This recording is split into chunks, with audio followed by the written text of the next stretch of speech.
Hi guys, so I'm on here because I wanted to do a review of Mexico City. I was thinking that I would make this like a regular series, like whenever I travel, that I would come on here and tell you guys a little bit more about my trip and just give you some tips and tricks. So first and foremost, I lost my cell phone the first day I was there. I was in Mexico City for 4 days, and I have Apple Care on my phone, so I came back on March 8th to the States, and I was on the phone with Apple like on the way home, and I was able to submit a claim on Friday, March 8th, and by Monday, March 10th, I got a new phone, and I only had to pay like $149. So don't feel sorry for me. I didn't, come out of pocket like $1,000 to get a new phone or anything. I will say this though, not having a phone did kind of put a damper on my plans. And I will say this, that I'm in a couple of Mexican expat groups as well as other expat groups on Facebook, and somebody in the group said take Uber everywhere you need to go versus taking taxi cabs. And I took a taxi from the airport to my hotel just because, like, I know here in the US that like whenever you take a ride share, like there's a specific area that you're supposed to wait, and I felt like with the language barrier it would be hard for me to kind of figure that area out if it even is in the Mexican airport. So I just also wanted to say that, like, this is my second solo trip, so I am like a little bit of a beginner solo traveler, and my Spanish is very basic. Like, I took Spanish in high school and in college, and I was able to speak to people and understand them a little bit, but like I'm not like fluent in Spanish at all.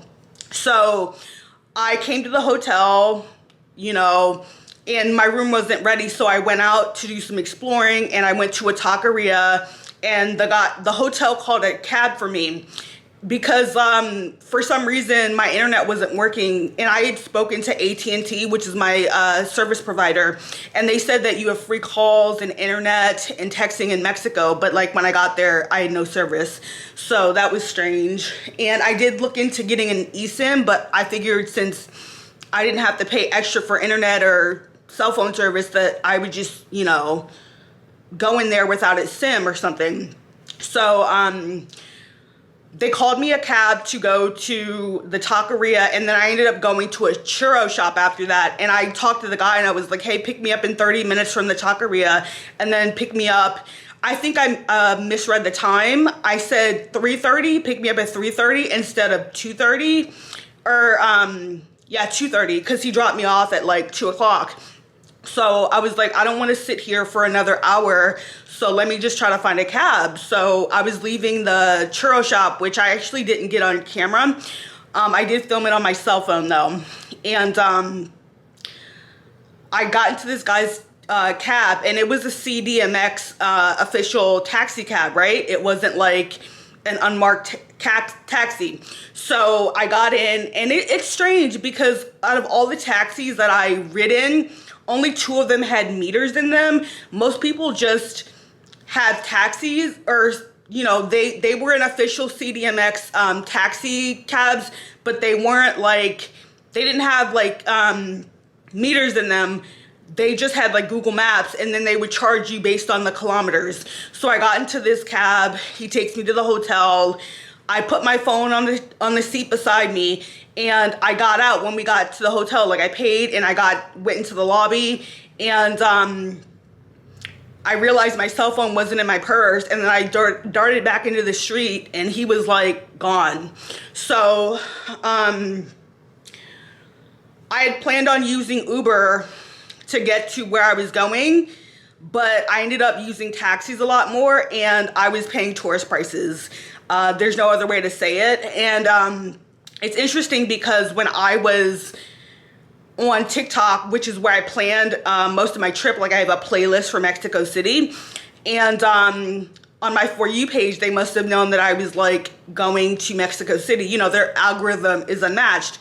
I saw a video of Mexico City cab drivers complaining that American companies like Uber were taking money from them, and I understand, because like when you go there as a foreigner, like they're gonna charge you foreigner prices, and I understand that that's not exclusive to Mexico City. Like, people from other countries do that as well. But like, that kind of put a bad taste in my mouth. And you know, once I lost my cell phone, like, I had all my itinerary in my notes app. I had to go log into my Gmail account and look through all my plans and everything. And I think I was supposed to go to the Saint Angel Inn. It used to be like a monastery, but now it's like an inn/restaurant. So I had dinner plans, but I Google Mapped it from my hotel, and it was like a 40-minute drive each way. And I was like, that's gonna be like 600 pesos round trip. So I was like, maybe I shouldn't go. And I think I was coming from the anthropology museum. Like, there's a place where all the taxis go, like a little sign where all the taxis are, you know, for people who need rides. And they were like $350 to get to the Ritz-Carlton, or 350 pesos. And I was like, okay, because, you know, I don't know if you're supposed to haggle with these people or not, but I just paid it. And I was in the car for like less than 5 minutes. I couldn't tell how many kilometers we were in the car for, but I was like, oh, by the time I got there, I was like, oh, he ripped me off. You know what I mean?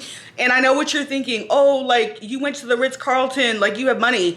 The Ritz-Carlton in Mexico City is far more cheaper than it is in America. I work at a spa. I'm a massage therapist, and I paid $440 for 3 services, about 3 hours. So like, I think I got a good deal. And I spoke to my coworker, and she also thinks that I got a good deal at the spa. So if somebody wants to say like, oh, you have money, blah, blah, blah, you went to the Ritz, like, I got a steal, frankly. But I don't, like, at the time it kind of sucked. You know, I ended up ordering out, you know, instead of going out to eat or whatever.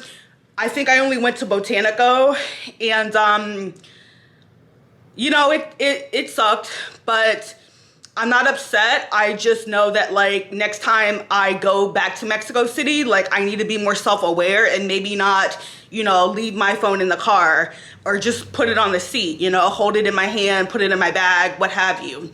But I will say that, like, I really enjoyed the pyramid tour. I learned so much about the Aztecs, and then I also enjoyed the museum tour.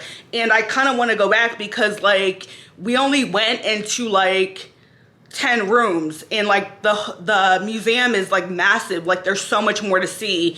And I enjoyed my time at the Ritz-Carlton as well. Like, I had a fantastic therapist, and she really helped me to relax. And I think that, like, you know, I'm just like a table whore, somebody who loves massage. So like, any chance that I, you know, can travel and get a massage or go to the spa, like, I will do that, because like, I just love getting work done. Also, Botanico was really great. Like, that was the best short rib I've ever had in my entire life. So I enjoyed my time in Mexico City. Obviously, like, you know, if I went back, I would, you know, be more self-aware, and I would definitely use Uber. But overall, like, I would give it like a 6.5 out of 10.